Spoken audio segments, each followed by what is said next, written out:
The Night Guard of Hollow Hall Museum Part 3. Chapter 18. The Hollow Men Return. I didn't patrol that night. Not properly. After the Gallery of Eyes, the museum felt different. It no longer waited to be discovered. It presented itself. Every corridor felt like it had been drawn up just for me. Not a maze to funnel. Narrower. Closer. Hungrier. I couldn't follow the usual path. Because the museum had changed the exhibit. And the exhibit was me. I started down the north hall, flashlight dead again, though I no longer relied on it. The walls gave off their own dull glow now, like the color of parchment left too long in the sun. That's when I saw the first one. A figure, standing motionless at the end of the corridor. Uniformed. I froze. Not because it moved, but because it didn't. The thing was dressed in a night guard's uniform from the 1970s. The sleeves were worn, the badge corroded with age. The cap sat slightly askew on its head, and its arms hung stiffly at its sides.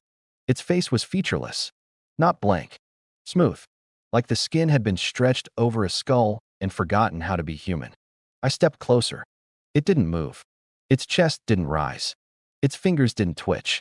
But something about the pose was too natural, like a person pretending to be a mannequin or a mannequin that had recently learned to pretend. The plaque beneath its feet read, Hollow Man, recalled from service. Former identity, redacted. I turned to leave, and there was another one. Closer. This one wore a uniform from the early 2000s. No plaque. Just standing, still as stone, between me and the staircase. I stepped sideways, slowly, trying not to blink. Another one stood at the end of the hall. Then another, behind glass. Then one in the mirror. Then one behind me. I spun around. But there was nothing.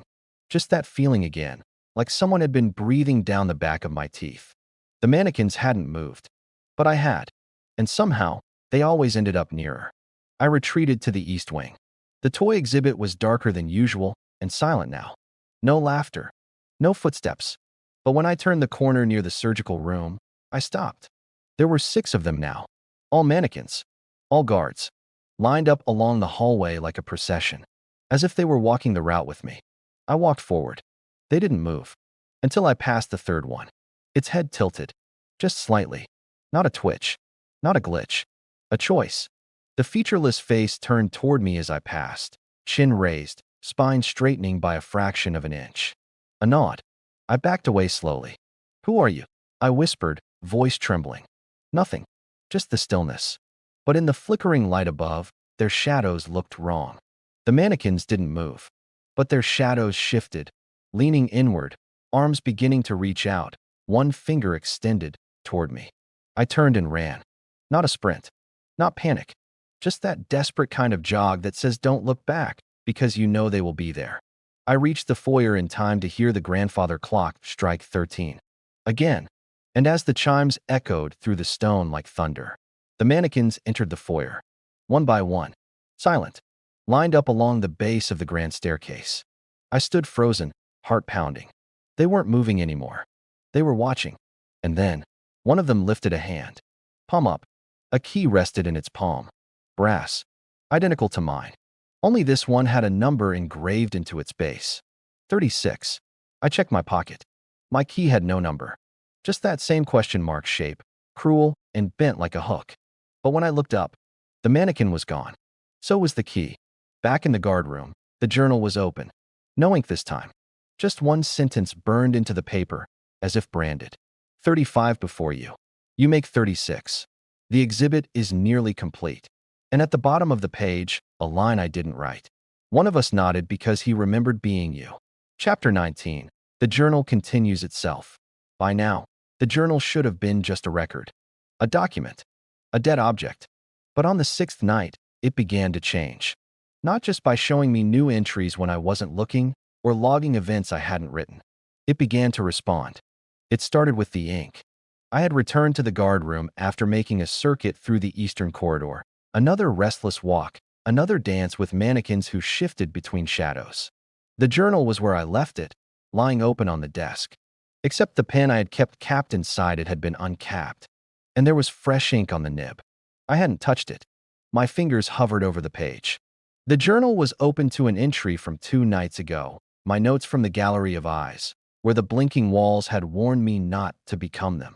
But now, the entry was different. Words I hadn't written had been threaded between my lines, inserted so delicately they almost looked like mine until you read them. They weren't memories. They were predictions. He sees the eyes, but they are not for him. He writes down what he is told, but soon he will forget that he ever held the pen. When the museum begins to remember you in first person, you are nearly gone. My hands trembled. I flipped to the next page. Then the next.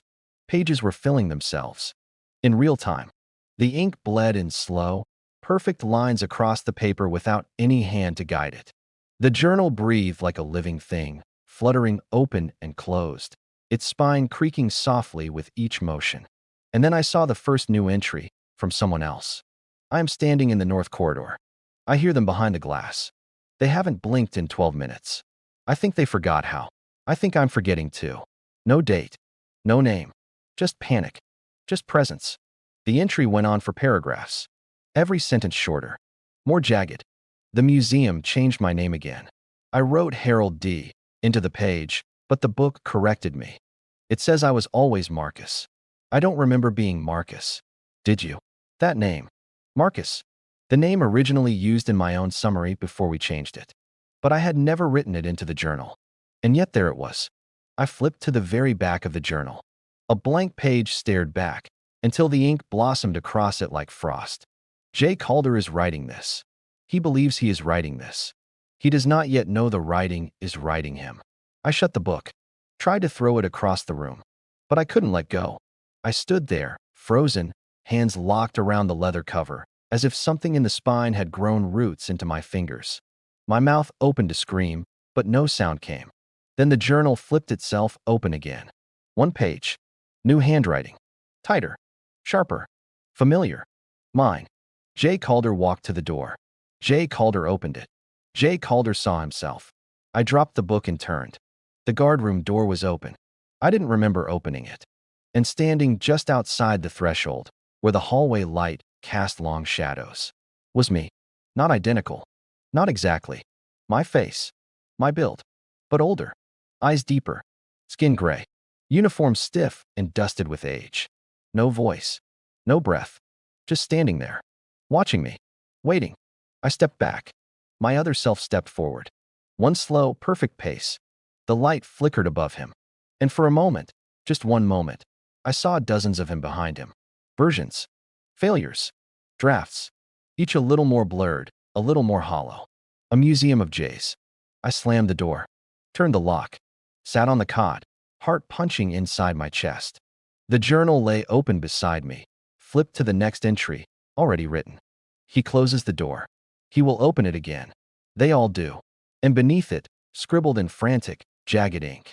Don't let it write you. But it was already too late. Because I wasn't sure if I had just read that warning, or if I had written it myself. Chapter 20, Backwards Time. It began with the clock. I had fallen asleep. Or maybe I hadn't. Sleep in Hollow Hall felt more like a spell than rest. Those hazy blank hours where time stops mattering and your name stops fitting right. But when I opened my eyes, the museum was darker than usual, quieter than ever. And the grandfather clock in the foyer was ticking backward. I watched it from the guardroom doorway, too afraid to approach.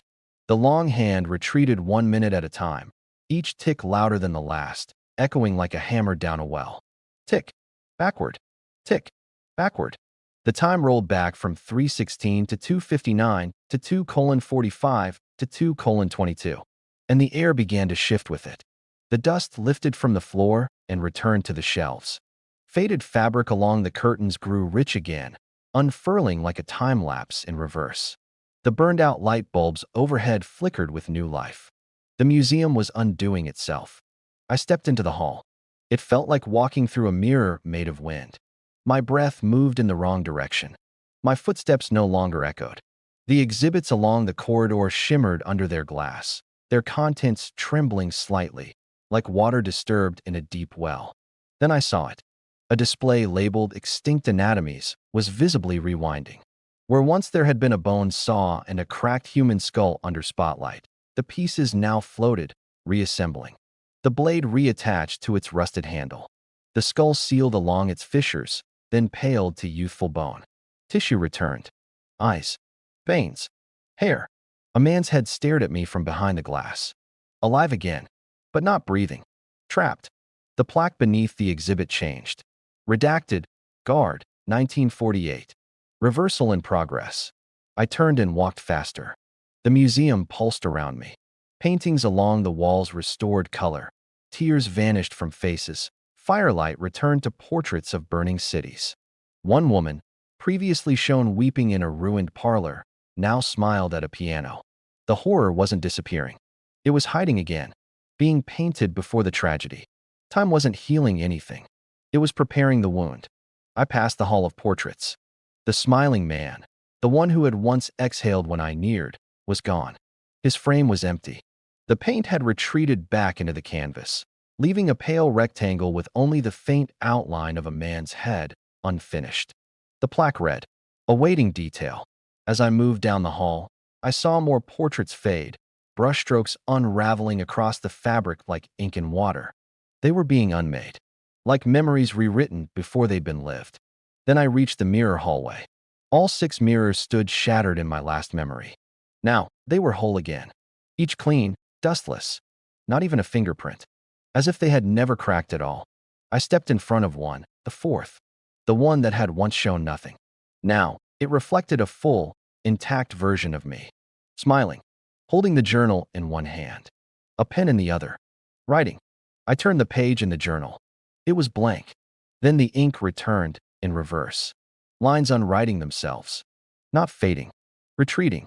Words I'd written over the last few nights crawled backward across the page, returning to earlier entries. Earlier pages, shrinking, disappearing. Even my name, J. Calder, peeled itself off the paper letter by letter. J-Y. A-Y. Y. Gone. I ran. Down the east corridor. Around the clock tower base. Everything was wrong. Doors that had once existed were now bricked over. Rooms I'd entered now had no entrances. Exhibits I remembered vividly were no longer part of the museum. I passed the room with the bleeding table, the Last Supper of the Hollow Men. Gone. Now just an empty hall with an overturned chair and dry, dusty air. No trace of the feast. No crimson drip. No velvet rope. No plaque. Not even a memory. I reached the foyer again. The grandfather clock ticked furiously now. Backward. The time read 11:47 p.m. Again, as it had on my first night. My watch confirmed it. The hands mirrored the clock's face like a perfect echo. The museum had not simply reversed time. It had looped it, reset the stage, rewound the film, and I was being forced to play it again. Back in the guard room, the journal was gone. In its place was a fresh sheet of paper pinned to the desk with a black iron nail. The paper read, "Exhibit reset initiated. Subject, J. Calder. Status, clean memory prepared. Placement pending." And at the bottom, "We return what we cannot keep, until it learns to keep us instead." I looked to the wall. The photo was back. The one I'd seen days ago, the image of me, seated at the supper table. Only now, the image was slightly different. My head was raised, my eyes open, and I was smiling. Chapter 21, Meeting the Real Curator. I'd stopped trusting my own memories. The journal had taken them, or rewritten them, or replaced them with ones that didn't feel like mine. I didn't know anymore. But one thing I was sure of, the curator was lying. The woman in the red gloves, the one who met me at the door, who warned me never to enter the West Wing, who walked with perfect silence and eyes like silver frost. She had disappeared 2 nights ago. Vanished. No sign. No trace. No footsteps. But tonight, she returned. Sort of. I found her in a corridor that shouldn't have existed. It had appeared just beyond the clock tower stairwell, where once a storage room had been sealed shut with rusted chains. The chains were now gone. The door opened into a long, narrow hall lined with velvet wallpaper and rows of display glass on both sides. I knew what it was before I even stepped inside. An exhibit, not of objects, of people. Each case contained a single figure, lifelike, preserved, upright, or seated, or mid-gesture. A woman pouring tea, eyes wide with frozen surprise. A man adjusting a necktie, hands trembling. A boy kneeling in prayer, mouth slightly open like he'd been about to ask for something. And in the very center of the corridor, under a soft white spotlight, stood the final case. Massive, Upright. Encased in glass etched with gold leaf lettering. Curator of Hollow Hall. Donated 1910. Still observing. Inside was her. The red gloves. The black coat. The pale, clouded eyes. The same woman who had handed me the keys. Who had warned me of memory and containment. Who had watched me with the blank stillness of authority. Her face was unchanged, but her body was perfectly still, and her skin was cracked porcelain. Not dead, not alive, preserved. I stepped closer, breath held, heart pounding against the inside of my chest. Her eyes were open, but they didn't look outward. They looked inward, like she was staring at something behind the glass, something deep inside it, or inside herself. A plaque beneath the case read, "Failed assimilation, Curator number 2. Purpose, transition. Result, partial occupancy. Status, exhibit." I touched the glass. It was warm. Not room temperature, warm. Like flesh.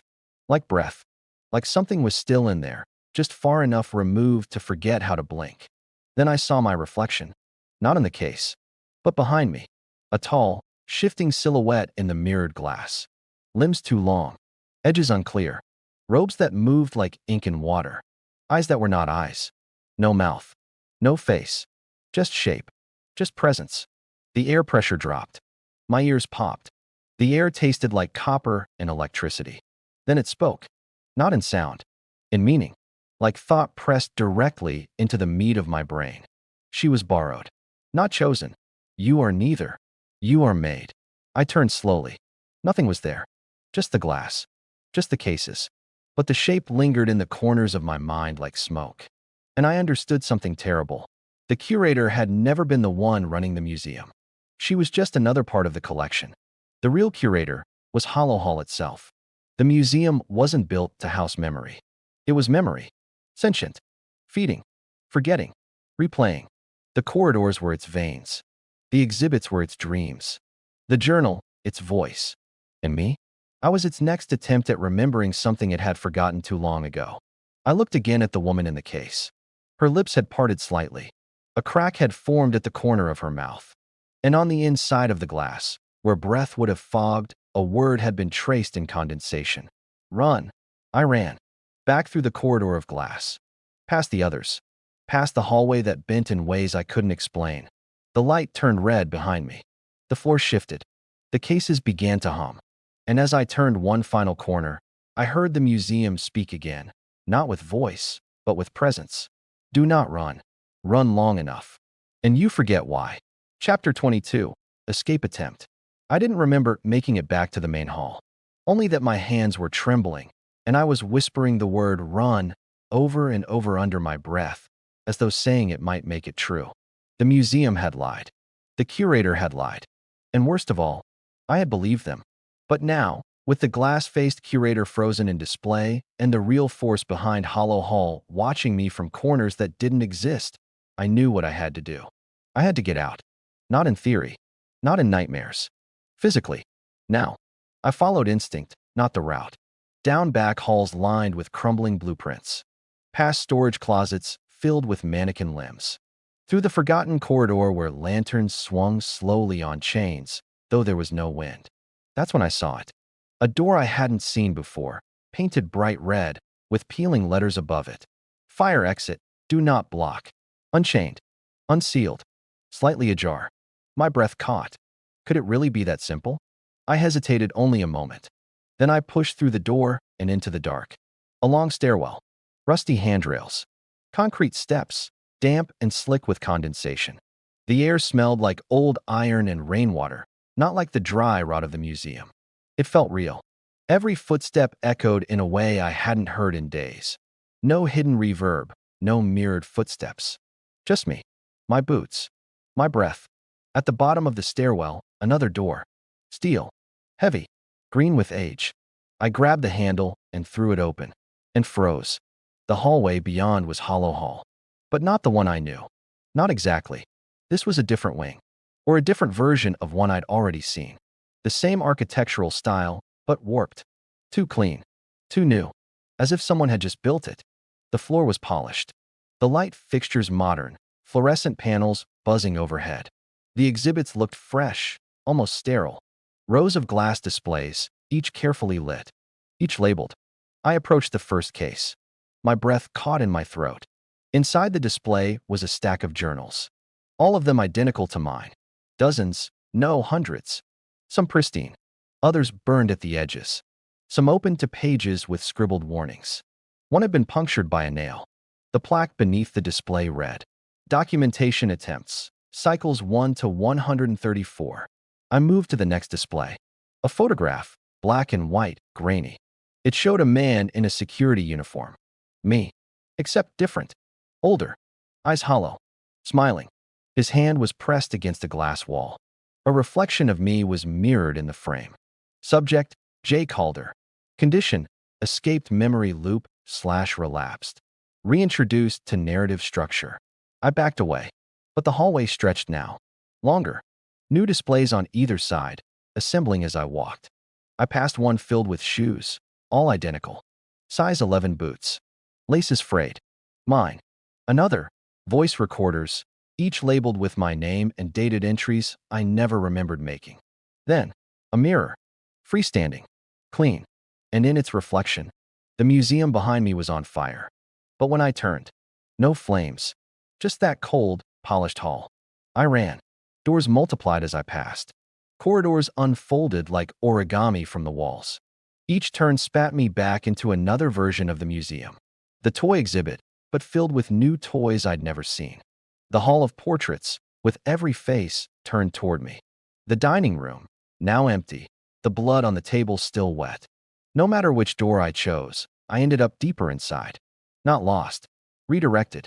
At last, I reached another stairwell, metal, spiral, leading upward into black. The museum offered it to me, mocking, like a tongue curling back to invite me down its throat. I climbed, step by step, breath ragged. At the top, one final door. Steel. Tall. Unmarked. I opened it and walked into the guardroom. Mine. Exactly as I'd left it. Cot unmade. Journal on the desk. Flashlight on the floor. The clock ticking. But something had changed. There were 2 cots now. 2 journals. 2 flashlights. 2 name tags pinned to the desk. One read, J. Calder. The other, J. Calder, rewritten. And behind me, the door closed. Not with a click, but with a laugh. Soft. Slow. Familiar. The museum. I opened my journal. The newest entry appeared before my eyes. Escape attempt number 3, incomplete. Subject returned to secure loop. Environment has adjusted to memory template. And beneath that, he will try again. He always does. That's how the museum learns. Chapter 23, The Choice. The guardroom had changed again. Or maybe I had. There were 2 of everything now. 2 cots. 2 journals. 2 flashlights. 2 versions of the same name pinned above the desk. J. Calder and J. Calder, rewritten. I didn't know which was mine anymore. And I wasn't sure it mattered. I picked up the journal labeled rewritten. The pages were full, but not with words I recognized. Each entry was dated 1 day ahead of where I was now. Jay woke up disoriented. He examined the doors again. He chose neither. The museum sighed. Another loop. I looked up, and the doors were there. Not in the wall. In the floor. 2 hatches that hadn't been there moments ago. Heavy brass lids, set flush against the tile, each with a single word etched into the surface. The one on the left. Stay. The one on the right. Become. There were no handles. No locks. Just cold, circular metal, humming faintly beneath my feet, like the museum was holding its breath. And then the whispers began. They came from everywhere and nowhere. From inside the walls. From the air vents. From the pages of the journals. From inside my own head. Soft. Overlapping. 2 opposing voices speaking at once. Stay? Just stay. It's safe here. We can remember you. Become. Become what you were always meant to be. Help us remember. The voices weren't different in tone. They were identical. The same voice. My voice. I dropped the journal. The room dimmed. The doors began to glow, red and blue, like fire and ice. The tiles around them warped slightly, curving in unnatural ways, like the floor was unsure how to stay solid. Something ancient was watching me. Not a being. Not even the curator. The museum itself. And it was hungry for a decision. I stepped between the 2 doors. My hands shook. My skin itched. My heart pounded in a rhythm I didn't recognize.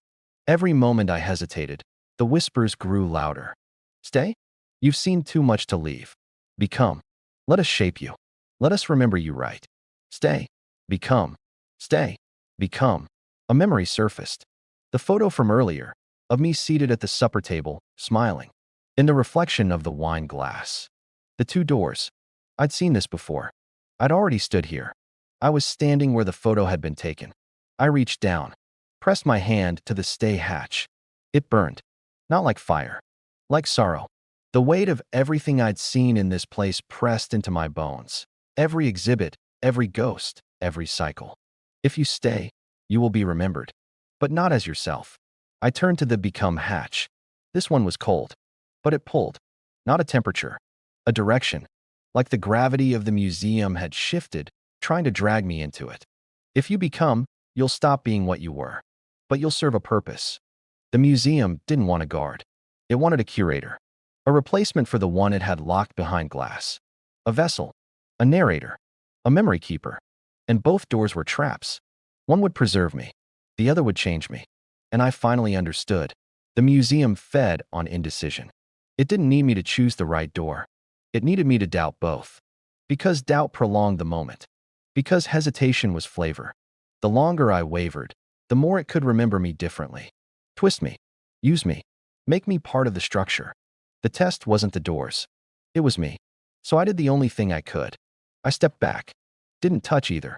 Let my hands fall to my sides. And I waited. The whispers screamed. The doors hissed. The lights flickered and pulsed. Then, silence. Both doors sank into the floor and vanished. Just like that. Gone. No sound. No warning. As if they had never existed. The journal on the desk opened. The page turned. And a new entry appeared. Subject refused test. Memory stabilizing. Personality incomplete. Exhibit may remain dynamic.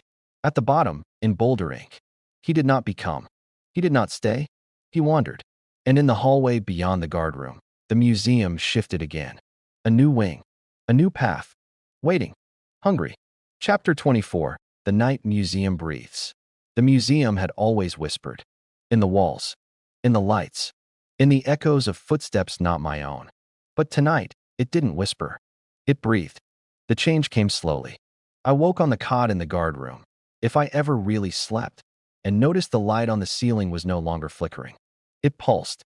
A slow, rhythmic throb, like the heartbeat of something vast and unseen, something that had settled behind the bones of the building. The fluorescent bulb bulged outward slightly with every pulse, then retracted. Like a lung. I rose to my feet, and that's when I saw it. The walls were moving, not shifting, not creaking, pulsing, subtle at first, like breath through gauze, but unmistakable. The plaster expanded and contracted, fibers stretching, seams widening, as if the very structure of the museum had grown soft. Organic. Alive. The hallway outside was worse. The wallpaper had sweated through. Not water. Ink. Thick, black, glistening streaks ran in jagged lines down the walls, from ceiling to floor, pooling in the cracks between the tiles. It smelled like wet paper and old typewriter ribbon, like words decomposing. When I touched it, the ink stuck to my fingertips and didn't come off. And on my skin it writhed. I stumbled into the hall of portraits. They were all smiling now. Every single one. Men, women, children, faces that had once wept, screamed, stared in mute horror, now beamed with serene, gentle joy. 2 feet. Too wide. Their eyes moved in sync as I passed, tracking me without blinking. And behind the glass of each frame, the ink pulsed. It beat like veins behind skin. I heard a laugh. Not loud. Not mocking. A laugh like recognition. My voice. Coming from nowhere. Coming from everywhere. It repeated a single phrase again and again. He wandered. He wandered. He wandered. And with every repetition, something tore inside me. A name. A thought. A shape. I turned a corner and nearly fell. My legs felt wrong. Too long or too short. The air no longer matched my lungs. I tried to speak. My name is. Nothing came out. Or maybe something did, and the museum swallowed it. I grabbed the wall for balance. The plaster beneath my fingers was warm now, beating gently, like muscle. And I heard it again. My voice. But not mine. J. Calder was a name. Not a person. J. Calder was a placeholder. J. Calder wandered. I stumbled into the central gallery, where there had once been statues, exhibits, displays. Now only a single pedestal. On it, a mirror, framed in black wood, carved with familiar symbols, keys, question marks, open mouths, eyes without pupils. I looked, and the face that stared back wasn't mine.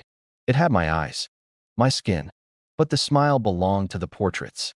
And behind that smile was ink, dripping slowly from my mouth, sliding from the corners of my eyes, painting lines down my neck. I opened my mouth. I spoke, but it wasn't my voice. Welcome to Hollow Hall. Please enjoy your stay. Curators are always watching.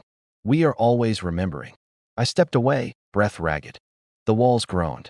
A door opened on its own across the gallery, revealing a room I had never seen. The ink pulled toward it. My body followed, like memory pulled by gravity. And in my mind, the last thread of identity began to unravel. I grabbed my journal, desperate, fumbling through pages, each one rewritten in my own handwriting. But they weren't mine. They were messages from something using my voice.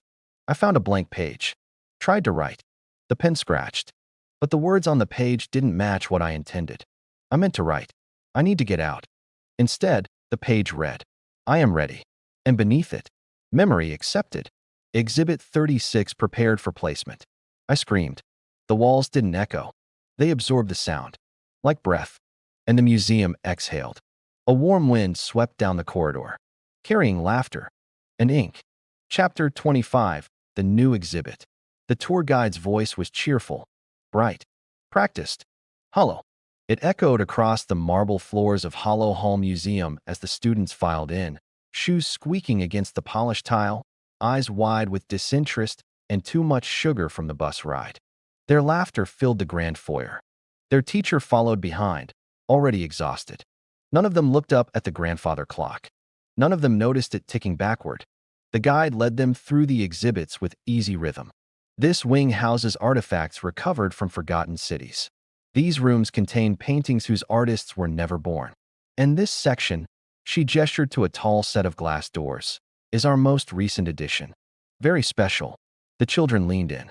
Behind the glass, the air was slightly cooler, the lighting softer.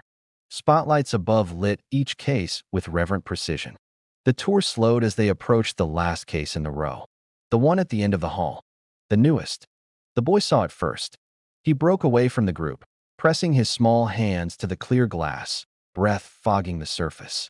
Inside the case was a man, standing tall, head tilted slightly, dressed in a dark gray uniform. The security badge on his chest was tarnished, but the nameplate was still readable beneath the dust. J. Calder, the Watcher of the Night. His eyes were open, smiling. The man didn't blink, didn't move, but his smile was real. Or it looked real. Or it had been real, once. The boy tilted his head. Is he alive? He whispered. The guide smiled kindly, but her voice held a strange note when she answered. No, sweetie, not anymore. She glanced at the teacher, then at the camera in the corner of the ceiling, then back at the children. But he watches over the museum. Every night. So we remember what it means to protect what we forget. The children moved on. Their laughter returned as they wandered toward the next hall. But the boy lingered. Something in the glass caught his eye. He leaned closer. Behind Jay, just barely visible in the reflection, a second figure, standing deeper in the case's shadow. Same uniform, same face. Watching, smiling. The boy blinked. It was gone. Or had it ever been there? He backed away slowly and followed the others. Behind him, the glass case sat silent. Still, waiting. Later, when the lights dimmed and the museum emptied again, a single page in a leather-bound journal turned itself beneath the display. The entry read, Exhibit 36 successfully integrated. Memory stable. The Watcher remains. Until one wanders again. The story may end here. But the darkness never sleeps. Like this video to keep the shadows stirring. Share your whispers in the comments. Your voice shapes the next nightmare. And subscribe to our YouTube channel, The Gothic Hour Stories and Mysteries, where every tale lingers and every soul leaves a mark. The Gothic hour awaits.